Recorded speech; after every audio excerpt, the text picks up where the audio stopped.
What is going on, everybody? My name is Japes. Welcome back to another episode in my path to power. Before we get into this episode, though, if you guys are looking to purchase any MSP or PSN cards, make sure to check out thegamekeys.co.uk, or if FIFA coins are more your thing, check out justfifacoins.com. You can use the code Japes to get yourself a 5% discount on their instant delivery. And we need some replacements to play the King and Country Cup, which is all one nation. Now, I kind of made a mistake here. I think it's only one nation in the starting 11, and you can bring on... Oh, no, it might be subs as well. I can't remember. But I went out and I picked up plenty of Dutch players to add on. Tony Vilhena, one of my favorite young players, a player that I always go after in career mode, ever since the old Blackpool career mode, way back in FIFA 13, maybe even. But I went out and I picked up a few more just to add to the bench. We're not going to really be making too many changes. Vilhena was the big purchase because De Jong is out with an injury, and I don't want to substitute him as of yet. And this was actually my third or fourth try getting this to work, because every time I bought a player, it would just reset my squad. So I kept going out of Ultimate Team, back in, and it finally got it to work just like that. So we head on into the match. But this episode is going to be focused mainly on... just a general commentary. You're going to see the games in the background, see how the results work out and play themselves out for me.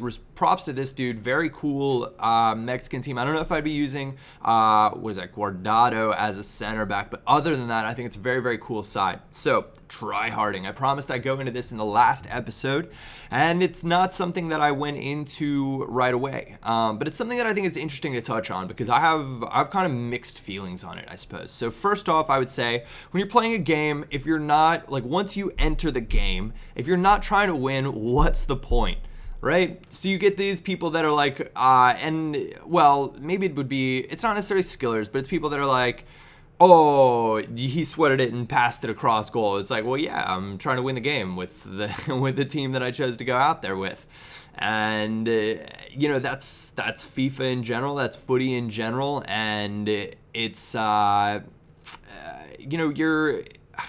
like, what, I'm going to put in own goals because I want this game to be close and it's funny and it's trolling or whatever, and it's like, it's not trolling, that's kind of boring. But on the other edge of the coin, so we'll say that first off, try-harding, I think it's kind of a silly and it's an awkward gaming term, because you're always going to be trying to win for the most part. Now, it's the level of how hard you're going to try, and this is where I kind of will take not my issue, but it's the issue, and I've kind of been having a go on Twitter today and into last night. I'd be lying if I said that I wasn't, because I get really just fed up with FIFA sometimes, and it's because of the way people play foot. And I suppose it's a try-hard mentality. I don't know how else to describe it, but it's the teams that you come up against. It's the fact that a player like Victor Ibarbo can be so much better than Radamel Falcao on foot. And the frequency at which you're going to see him in the different teams. So I think that foot in general for me this year, and there are going to be people that are going to disagree and say I have a Division 1 winning team over and over and over, and I don't have one player over 80 pace. Well, hey, you are an actual Ultimate Team god at this point. But with that said, that's why I was so excited to play against this team that I came up against, because it's a bunch of Mexican players, many of which that I haven't used or seen before. Raul Jimenez from Atletico Madrid is a player that's got enormous potential in real life, but it's not someone you see on foot very often.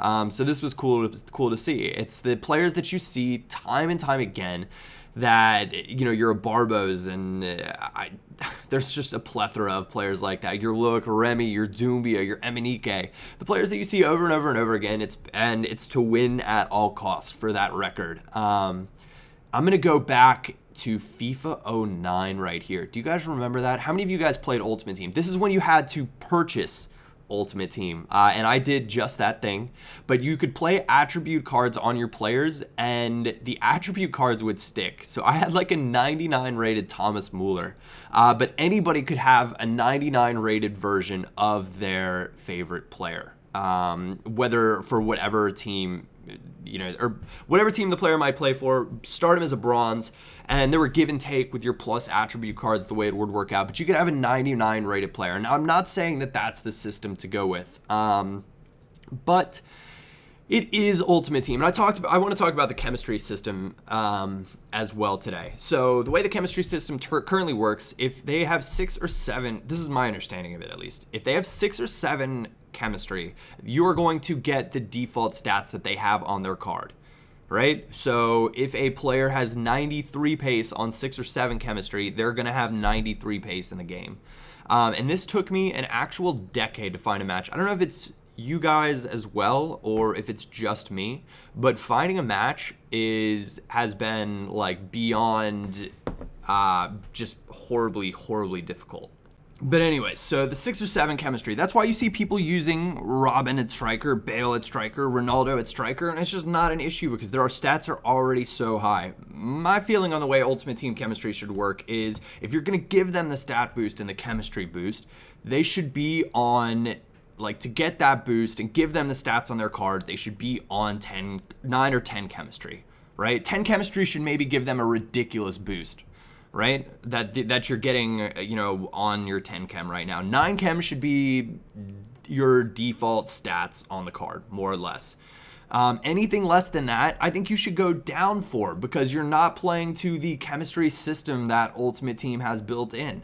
That's my 2 cents though on that. With going back to the FIFA, what I said on FIFA 9, or about FIFA 9 with the permanent attribute cards, it'll never ever work because that would do away with inform cards, right?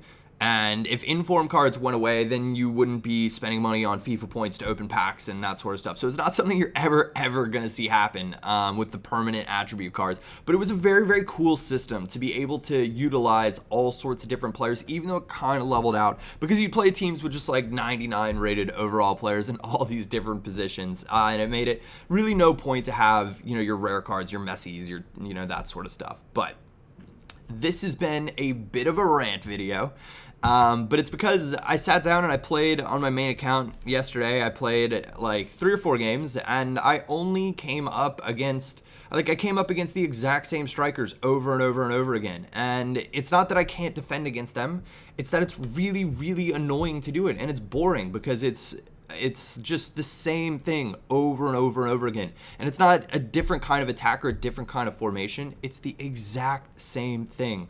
So you guys, let me know in the comment section. Give me some bit of life, something to spice it up here, because I need it. I need your help on that. So I want to thank you guys for listening to me. I hope some of this stuff maybe sparked a little debate. I'd love to get your feedback on this.